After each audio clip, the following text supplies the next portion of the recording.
Hey everybody, it's Steve Ammon again. This week, I wanted to talk about the market a little bit and what can we expect looking forward. Now that things are starting to open up, the numbers are starting to tell us a story. And that's what I wanted to talk about this week. And I'm going to talk about these two terms here, absorption rate and months supply. These are ways to measure what's going on in the real estate market. So they're common metrics that are used. And it depends on the market you're looking at. So for our market, we're going to look at Bucks and Montgomery County numbers. And I'm going to take a snapshot of what's happening today and allow that to tell us a little story going forward, what we can expect. Okay, first, what is absorption rate? Well, absorption rate is a percentage.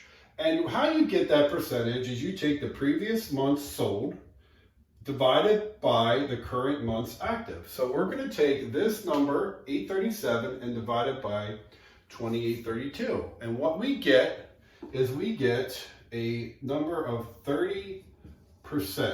Okay, so that's where we are. Now, is that a buyer's or a seller's market?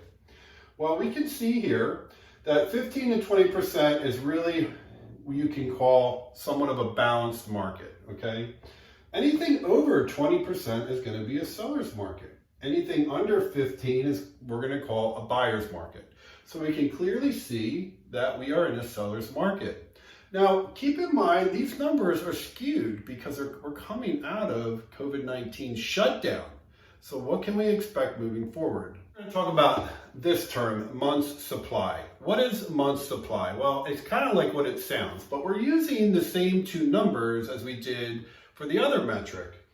Months supply is the number of homes for sale divided by the number of sold homes. So we're going to actually take the top number and divide it by the bottom number this time. And that'll give us our month's supply. Well, when you do the math, it's 3.38, okay? That's how many months supply those numbers are telling us that we have in the market right now. Now, is that a seller's or a buyer's market? Well, you can see here, 4 to 6 months, generally speaking, we can call a balanced market. Anything above 6 months is going to be a buyer's market because there's more inventory. Anything below 4 months, we're going to call a seller's market because there's less inventory. So we can see here that we're going to fall in this area and we're still indicating that we're in a seller's market. Now, this number isn't accurate is the question. What can we expect moving forward? What are the day-by-day numbers telling us where this is going to be a month from now? Well, let's take a look because it's something that I look at every day.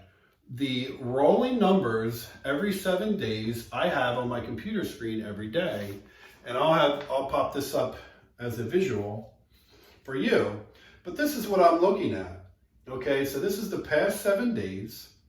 And what I'm going to do is I'm going to take the rolling numbers, the numbers that are flowing in and flowing out every 7 days. So that means I'm going to take the new actives and the back to actives, and I'm going to add those together. Okay, so in the past 7 days, that equals 506 houses that came on the market this week.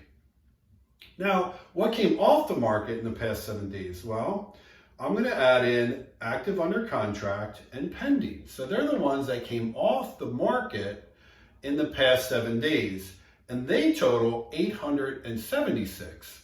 So you can see that the amount of homes that came on the market compared to the amount of homes that came off the market, it's favoring this seller's market. And I can predict 30 days from now that this number will be much, much lower over the next 30 days. So we are still in that seller's market and it's getting worse. What does that mean? That means we need more inventory for the amount of buyers we have in the market. So hopefully that gives you a little bit of insight on what's going on in the market today. If you have any other questions or you want to talk about anything else with real estate, of course, I'm here. Give me a call. I'm available anytime. Have a great one.